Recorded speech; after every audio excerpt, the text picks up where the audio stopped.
Today's submitted material is an exploration into the corporate revival of 1990s Pizza Huts, analyzing the business paradox of inefficient dining rooms and the underlying sociological craving for physical community. Right, it's a really fascinating deep dive. It absolutely is. This piece is remarkably strong, featuring vivid sensory details and compelling sociological concepts, meaning we are going to bypass the basics today and dive straight into high-level thematic cohesion and structural flow. Yeah, we can get right into the heavy lifting, which is great. Exactly. So a key theme running through this material seems to be the underlying motive behind this Red Roof revival. Oh, for sure. That tension is palpable right from the start. The material introduces a fascinating tension between calculated corporate profit and genuine community benefit, but prematurely resolves it without fully exploring the implications. Yeah, that really jumps out right away, especially in the section where they discuss weaponized nostalgia, specifically regarding the Downland Corporation and its president, Tim Sparks. Right, the guy who wants to, quote, save the family. Exactly. The author brings up this brilliant, highly critical point there. We get introduced to this corporate initiative that is ostensibly designed to save the family by forcing people to sit down in these retro dining rooms. And the text rightfully asks, is this actually about community, or is it just a highly calculated strategy to boost profit margins by mining consumer longing? Well, as I understand it from the notes, the argument here is that the intent almost doesn't matter as long as the outcome feels communal. Like the author explicitly states that we can hold two contradictory ideas at once. Right, that it's a calculated business strategy to sell more pan pizzas, but, it also creates a genuinely positive behavioral loop for the local neighborhood. Yeah, exactly. And, while that is a completely valid sociological observation, presenting it so neatly and resolving it so quickly is where the analytical depth falters. You think they let them off the hook too easily? Totally.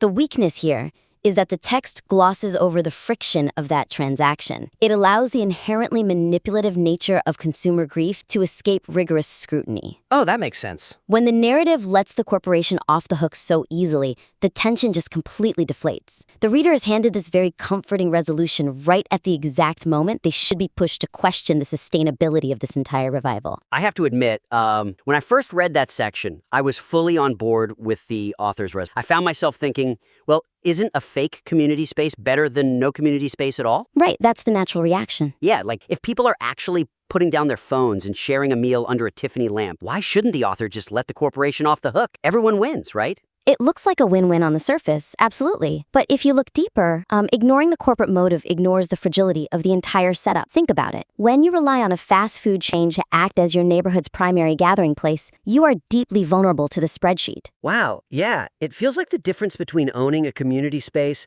and renting it from a landlord who might evict you the second the market changes. The material currently treats renting as just as good as owning. That's clearly laid out. I wonder, though, if we've considered what happens when this specific nostalgia bubble bursts. Because nostalgia operates on a very strict half-life. Oh, definitely. Right now, 1990s aesthetics are incredibly lucrative. But what happens in 5 years when the trend cycle moves on? The landlord closes the dining room. Exactly. To strengthen this, the text needs to sustain this tension longer and deeply interrogate the difference between organic community spaces and corporate-engineered nostalgia loops. So basically, don't rush to that comforting conclusion. Right. Force the reader to sit in the discomfort of knowing that their deep psychological need for a third place is currently being met by an entity that fundamentally views their loneliness as a profit margin. I love that. If I were editing this page, I would suggest mapping out the historical precedent right there in the text to prove that fragility. Oh, like what? Take McDonald's play places and jungle gyms from the late 90s. The text could dedicate a paragraph to exploring what happened when those elaborate,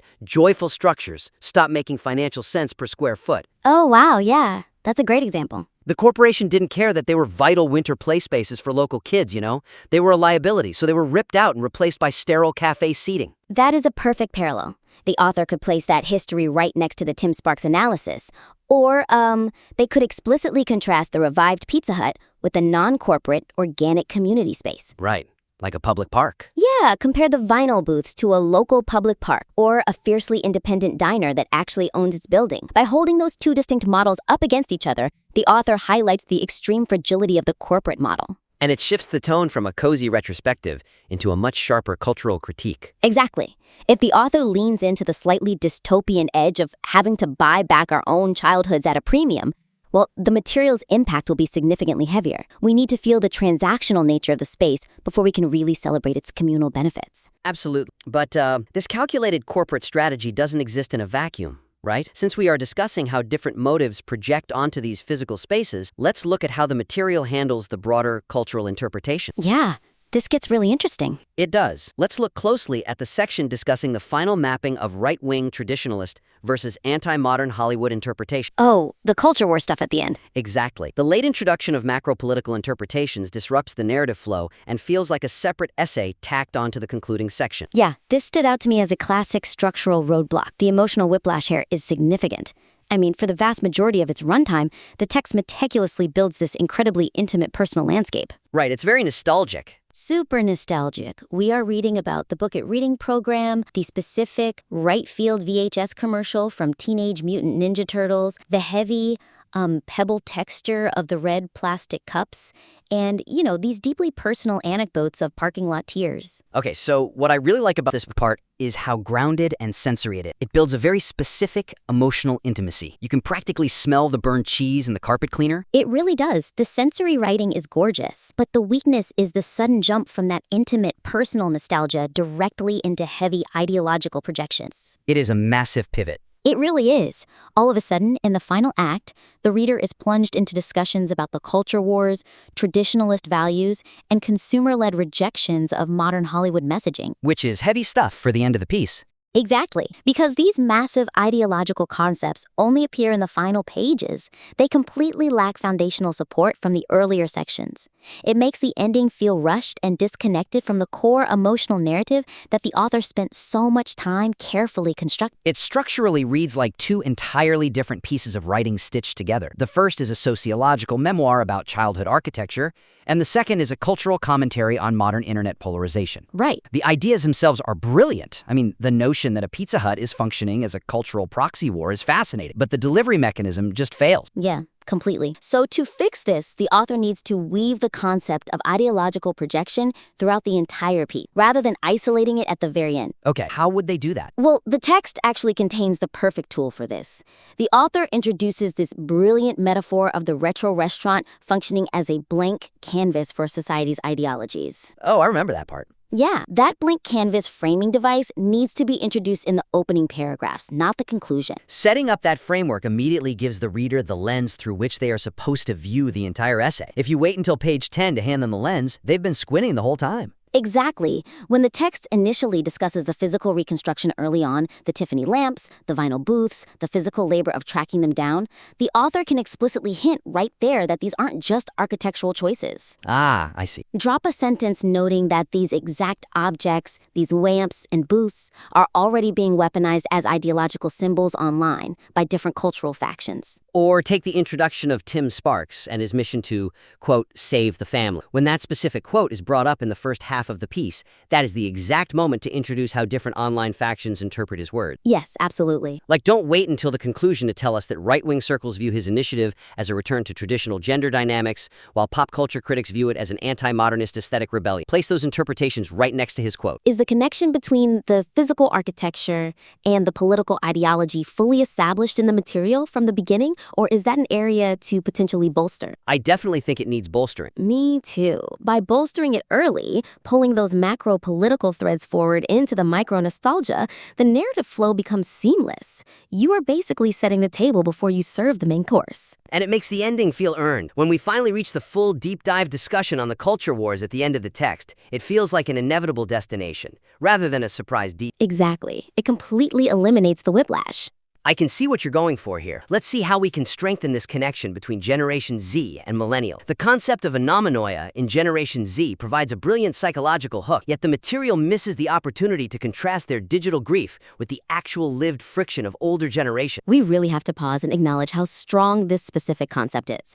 The inclusion of anomanoia, this profound, achy nostalgia for a time or place you have never actually known, is undeniably the most fascinating psychological concept in the entire submission. It's a fantastic word. It is. The author does a phenomenal job defining it and explaining that Generation Z, a generation raised entirely on screens, is grieving the loss of physical space and physical footprints. It is a striking observation, but the structural weakness lies in how siloed this analysis is. The author places the Gen Z Anamoya analysis in its own separate compartment, entirely cordoned off from the rich, highly specific anecdotes about millennial and Gen X friction. And those anecdotes are incredible. We have these wonderful, chaotic stories about older generations interacting with the physical space. Like the waitress story. Yes. There is the story about waitress Tina almost dropping a scorching hot cast iron pan pizza into a customer's lap. Right. And there's the story about the teenagers mischievously loosening the lids on the Parmesan cheese shakers to ruin someone's dinner. But by keeping the Gen Z analysis separate from these stories of physical friction, the piece misses the chance to fully explain why Gen Z is grieving. They aren't just grieving a building with a red roof. Exactly. They are grieving the impossibility of those exact friction-based memories. The architecture is just the stage. The friction is the play. By separating the stage from the play on the page, the author significantly weakens the overall impact. The key here is to intertwine the generational perspectives directly. Use the older generation's stories of friction to explicitly highlight exactly what Gen Z's digital existence has eliminated. So mix them together. Do not let them exist in separate chapters or sections. Force them to interact. Imagine how powerful it would be if, immediately after sharing the anecdote of waitress Tina dropping the pizza, the author inserted a paragraph framing how Gen Z's lack of physical footprints makes this exact type of accidental memory impossible. Oh, that would be fantastic. Think about a modern delivery app. You press a button, the money leaves your account invisibly, and a cardboard box appears on your doorstep 30 minutes later. Totally seamless. Right. There is no waitress Tina. There is no scorching hot pan. There is no chance for a spontaneous shared human reaction. That contrast is everything. Or look at the story about the teenagers sabotaging the cheese shakers. The author can contrast that chaotic teenage mischief directly with the sterile, perfectly controlled nature of a digital interface. Oh, that's a brilliant connection. The explicit point to make there is that the corporate drive to eliminate friction didn't just kill the physical third place. It killed the stage for accidental youth culture. That loss of a stage, that sterilization of adolescence, is what Gen Z is actually longing for when they obsess over 1990s aesthetics on TikTok. You're showing the symptom and the disease in the exact same frame. Building on that point, what if we looked at it from the perspective of the entire router business model the author mentions earlier? The router model? Refresh my memory. The material talks about modern corporations treating buildings like Wi-Fi routers. Data goes in, a box comes out. That is the definition of pure efficiency. Sweet Green, modern Starbucks, they don't even want you to sit down. Right. The modern corporate ideal is a ghost kitchen. It strips out all the human friction. That makes sense from a profit standpoint. But could the evidence also support a deeper conclusion regarding memory? If the router model eliminates friction, it inherently eliminates memory creation. Wow, okay. Because as the author proves with the waitress Tina story, friction is the memory. The mistake, the dropped pizza, the mess, that is what sticks in the brain for 30 years. Right. If an app works perfectly, you forget it the second the food arrived. Exactly. I would love to see the author use the Gen Z Anamoya concept to actively critique the router model, proving that hyper-efficiency is actually starving an entire generation of episodic memory. That's a profound leap to make. Instead of just saying Gen Z likes the aesthetic of the 90s, you are arguing that Gen Z is suffering from a literal deficit of episodic memory because the modern world is too frictionless to create any? Right. What are the potential limitations or counter-arguments to pushing the analysis that deep? I suppose the only limitation is ensuring the text doesn't become overly academic or detached. The author has built this beautiful, sensory world. They need to maintain that vivid, relatable tone while weaving these complex sociological concepts together. It can't read like a thesis paper. Which I firmly believe they are entirely capable of doing based on the strength of the prose. Without a doubt, the foundational writing here is incredibly strong. It is just a matter of rearranging the furniture, so to speak, so that the reader can walk through the room more organically and see how everything connects. At the end of the day, this piece has all the right ingredients to be a profound cultural commentary. It really does. By forcing the Dale Corporation to answer for its profit motives and sustaining that tension, planting those ideological blank canvas seeds in a very first act, and physically bringing Gen Z's digital grief right up against the messy, physical memories of millennials, the author can elevate this from a great nostalgic trip into a striking piece of sociology. It transforms the essay from reflection on what we used to have into a crucial diagnosis of what we are currently missing. These structural shifts will take a piece of writing that is already fundamentally great and make it unforgettable. We warmly invite the listener to implement these high-level structural changes and submit their revised work back in for another. We would absolutely love to see how this piece evolves. Yeah, I can't wait to read the next draft. Ultimately, whether you are evaluating a piece of writing or a multi-million-dollar corporate real estate strategy, you have to look beyond the immediate comfort of the surf. You have to look at what is holding it all up, because eventually, the spreadsheet always catches up with you, and you have to decide if what you've built is actually meant to last or if it's just a perfectly calculated illusion.